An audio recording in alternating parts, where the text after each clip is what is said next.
I'm just waffling now, even more than normal.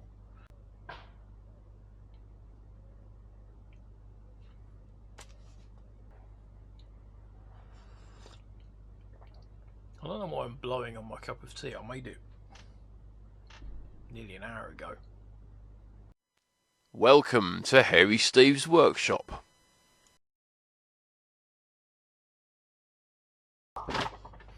Hello, it's Hairy Steve back in the workshop, and this evening I've got a new cab for a lorry that a friend is working on, and he's allowed me to borrow it so I can show you what it's all about.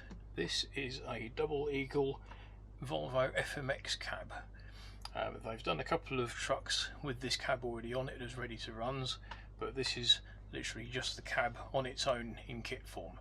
It's quite an unusual cab because it's actually got a lot of interior detail and opening doors and things like that. So let's have a look through it. Okay, let's have a look in the box.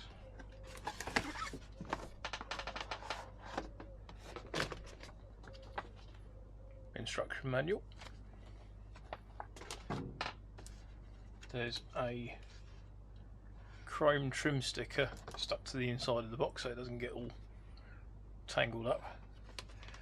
Most of the parts are already cut off their sprues and look like they've had all the little sprue attachment points tidied up as well, which is nice. And they're all labelled on the corner with a little sticker saying which part is which. Here's the main body of the cab, and it's full of bags of screws, which again they're all clearly labelled, and things like a little Volvo logo.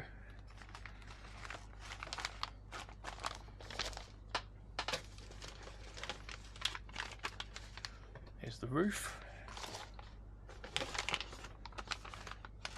That's the interior floor pan. It's nicely made. It's even got things like the steps for the doors, some texture on the floor, the steering column, which, yeah, there's pedals down in there as well, which unfortunately means you can only build it as a left-hand drive. But 80% of the world drive these things on the left-hand side of the road, which is the wrong side. It is, honest. Yeah, so there's a lot of parts in here. Hell of a lot of parts in here. It's nice that they've cleaned all the parts up and bagged them all individually so they don't get damaged. That's a nice touch. There's the main front bumper. That's actually moulded in bumper grey, I suppose you could call it. It's a similar colour to the Phil Size thing. Running out of space around here. Well, there's some metal parts. Those look like the wing mirror brackets.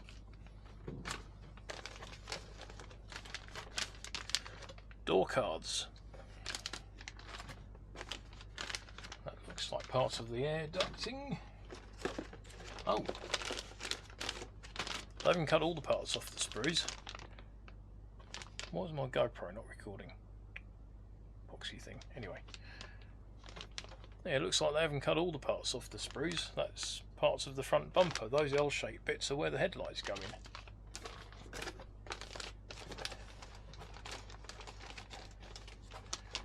Talking of which, those look like they're sort of semi-translucent plastic. They're the L-shaped diffusers, I suppose, for the DRLs. That's the bit that goes across the bottom of the cab under the windscreen where the handles go on. Chrome parts for the light housings and the mirrors. Doors. Which, as I say, these are openable, so they've got a load of attachment points inside for the door cards and things like that as well.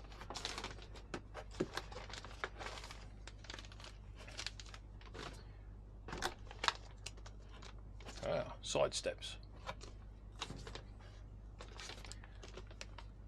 Some clear parts, so headlight and indicator lenses, and Don't know what those bits are.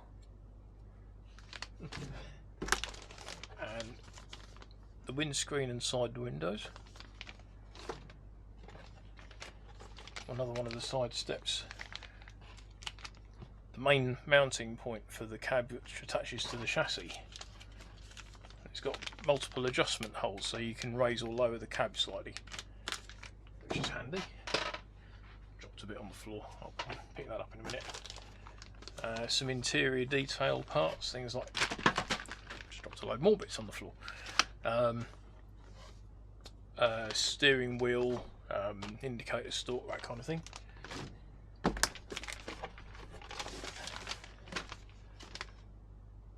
That's wing mirrors, antenna, these guards over the headlights, and finally the dashboard, which is quite nicely made. You could probably drill some of those switches and things out and put some LEDs behind them, or fibre optics. So yeah, that looks quite nice. Right, let's dig out the instruction manual and have a quick look through that in a minute. Okay, I've got the instruction manual here. Let's have a quick look through.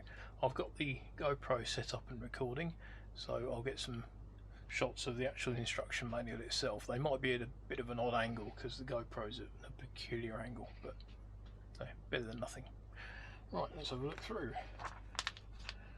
Warning, small part, blah blah blah blah blah. Yeah, standard stuff. Right, it starts with the seats. It's all nice and clearly labelled, all the part numbers and everything. Tells you along the bottom here how many of each part you're going to need, all the part numbers, the instruction, the descriptions, that kind of thing. So it's nice and clearly laid out as to exactly what goes where. So you've got the interior here, screws going in, it says which screws they are, M2.5x6, and yeah, nice clear instructions. The steering column is on a shaft, so in theory you could put a servo behind here somewhere. In fact, it's actually got a little splined adapter, steering wheel gear connector, so yeah, in theory you could put a steering servo inside it and the wheel would turn as you're driving along. That's quite neat. And then that's screwed in place into the dashboard, and then that sits in the front of the cab interior there, held in place by a couple of screws. It says about glue down here. It doesn't actually come with any glue, unsurprisingly, but I would imagine normal sort of plastic type glue would work if you scrape the chrome off the parts that are chromed, or use super glue, but use odourless super glue so it doesn't fog all the chrome parts. So yeah, it's nice, well laid out instructions. Everything's nice and clear. It tells you exactly which bits you're going to need. There's a mention of a light set here. I was talking to a friend of mine who's built one of these cabs already, and I think he mentioned that the light set that EE do for it, first off, is damn near impossible to get hold of, and secondly is not compatible with anything other than the EE lighting kit. So if you're building one of these, I've been told that RC Lab are bringing out a light board set for this. I don't know if that's just the two headlights or if it includes the roof lights as well, but hopefully it will include the roof lights as well, and that'll work with beer and Servonaut systems. So if you're putting one of these on a truck with a beer or a Servonaut system on it, try and get hold of the RC Lab light board set for it. So yeah, you've got the main cab shell there, putting the roof on it, blind spot mirrors, the wing mirrors there, and then there's the assembly of the doors here with the window, the inner panel, the hinge mechanism, and all the mirrors and everything, and the same thing again on this side with the other door,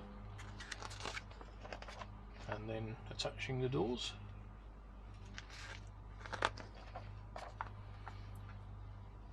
And then the front bumper, and the windscreen, and the panel that holds it in place, the wipers and everything. And again here it mentions these LED panels, so it looks like there's kind of a bunch of very small LEDs in an L shape to form the DRL, and then there are other LEDs in there for things like headlights, side lights, indicators, that kind of idea. So hopefully when RC Lab bring their set out, that'll include the DRLs as well, which will be good. And it actually looks like those frosted parts in the box, those L-shaped frosted parts there, which form a diffuser for the DRLs, you actually get 2 sets. So there were 4 in the box. It only mentions 2 here, so I'd imagine they give you a couple of spare ones. So they might be a bit fragile, so they probably give you a couple of spare ones in case you break one, which is handy. And then front bumper assembly. I'm not entirely sure what that bit is. Looks like tow hook seats. So it's got a, yes, there's a towing a tow hook goes through there, and there's a little sort of socket built into the front bumper for it to attach to, and then the 2 light housings go in from the sides there, and then the front steps, and then these guards which go over the outside of the lights give it a bit more of an industrial look. And then the metal mounting point there with the hinges and everything, and as I say, it's got 4 sets of mounting holes so you can move the cab up and down on the chassis. So if you're running something like a tipper, for example, you can put the cab a bit higher up to get a bit more ground clearance. And yeah, just sort of finishing off, attaching the chassis to the cross members using the hinge there. The cosmetic infill panel for the bottom of the bumper there, air trunking, and grab handles, putting the whole lot together. That's nice because the interior is actually attached to the cab rather than on the Tamiya trucks, for example. If you open the cab, the interior stays behind, so if you want to put a false wall or something in the cab to hide a load of electronics, it's doable, but the problem is that when you open the cab, the false wall either has to be stuck to the inside of the cab and you get wires everywhere, or you have to modify the interior so that goes with the cab, which is a pain in the backside. But this is a nice way of doing it, because then the interior goes with the cab like it would on a real truck, and you can mount all the electronics under here somewhere if you want to. And I think there's enough room in the back of it for a battery as well. And then the last stage, you've got an aerial and the door blind spot mirror. And then in the back here, there's a full parts list showing all the various nuts, bolts, screws, hinges, how many of each there should be. I think it says how many of each there should be. It doesn't actually. That's a bit strange. And then all the various plastic parts here. Some of the parts, as I say, are still attached to their sprues, and others have already been cut off the sprues and cleaned up. So anything that's on a sprue is listed, drawn on its sprue, so you can find it more easily. And anything that's not on a sprue, that's already been cleaned up, is on this page here, and it shows each individual bit. So yes, that's a quick look through the instruction manual. And I've got some of the smaller parts which are in little Ziploc bags, because my friends asked me not to unseal any of the bags just in case I lose anything. So I'll have a look through those in a second as well.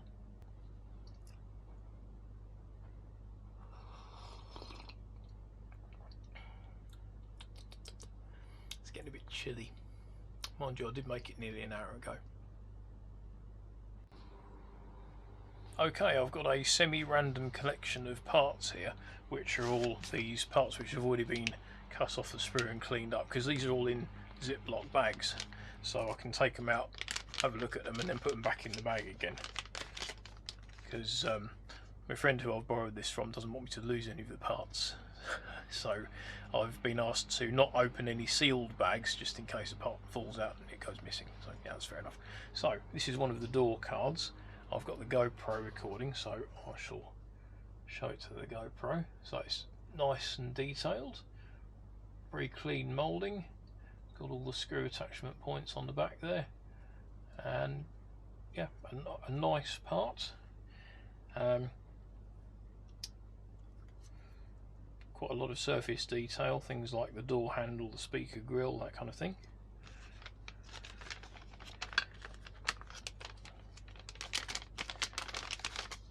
Next up is one of the wheel arch. This is one of the rear half of the wheel arch, and again it's moulded in what I'd call bumper grey. So it's a bit shiny at the moment, but you could always matte it down with some varnish. So again, that's quite nicely detailed and feels quite substantial, which is good, just in case anything gets jammed up under the front wheel or anything like that. And we've got some seat parts here. I mean, this is only the back of the seat, which you probably never see, but it's actually marked with which side it goes on. So that's the left seat, and I mean, even though you're never going to see it, it's still got a reasonable amount of detail on the back of it, which is nice. And then we've got the seat base, which again, nicely detailed. It's kind of got a bit of a texture to the actual seat area itself. It's nice that they've gone to this trouble, even though most of this you'll never see.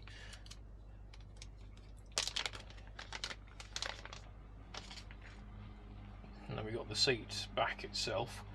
So again, it's got texture on the back there. It's got the armrest there, which is moulded in place. There's no option to flip it down and have it actually, you know, under the driver's arm or the passenger's arm. But it looks like it's just designed to snap together, this lot. So potentially could be adjusted in pose. So if you want to put a driver figure in it, it doesn't quite fit, you can adjust it. So that's nice. And then we've got part of the air intake, which goes on the top. And again, it's got quite a nice detail on the intake there, and that's screwed together. I think those are the attachment points that hold it to the roof.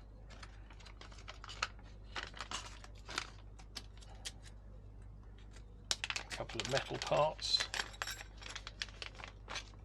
These are the wing mirror. These are the wing mirror brackets.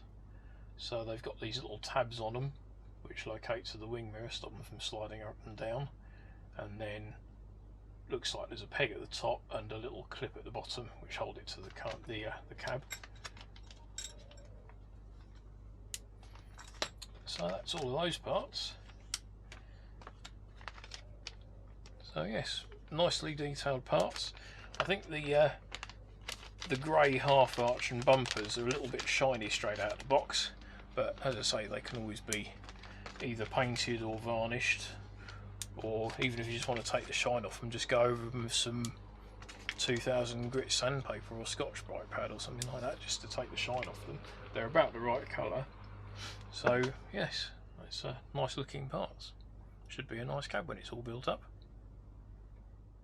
Okay, so that's a quick look through the Volvo FMX Cab Kit from EE.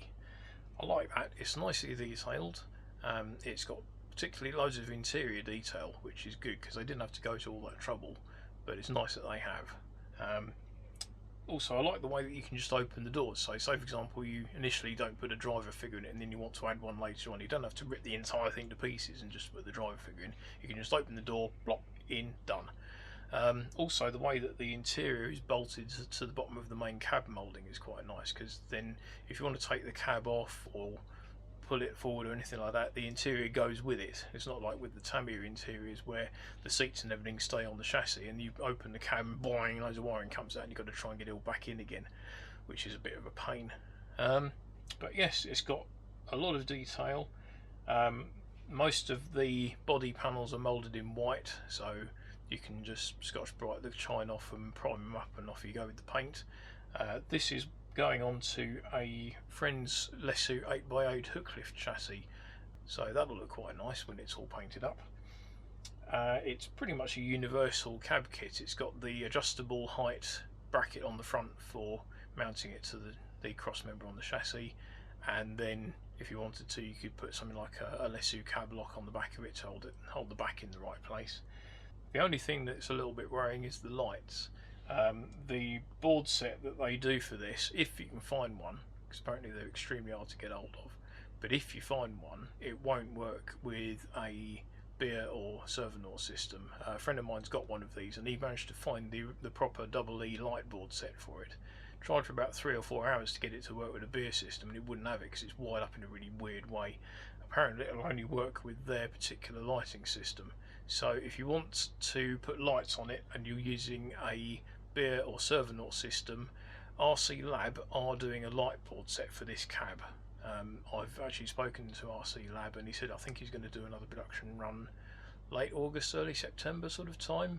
So at the time of recording this video, that's about a month and a bit away, so hopefully tail end of this year they should be available. The nice thing about the RC Lab boards, and I have used them on a few of my trucks now, is that they are pre-resisted to run on either 7.2 or 12 volts. Pretty much everyone over here in the UK runs on 7.2 volts. A lot of the Germans run on 12 volts. Not quite sure why, there must be a reason for it, I guess. But as you say, you can choose either 7.2 or 12, and they're pre-wired, they're pre-resisted, they run a common positive system like the beer system is designed to do, and the servant system as well, and they'll just plop straight in. And I've used them in quite a few of my trucks now, and always very good. They're very easy to use. So yes, that's my thoughts on that particular body shell. I'm looking forward to giving it back to my friend and getting it all painted up and installed on the chassis, and see it at a few of the truck meets that we go to. So yeah, I think I've waffled on for long enough, so I'll see you in the next video. Bye for now. Thank you for watching my video. If you like what I do here, please subscribe to my channel. There are also some more videos for you to watch on screen, and I'll see you in the next video. Bye for now.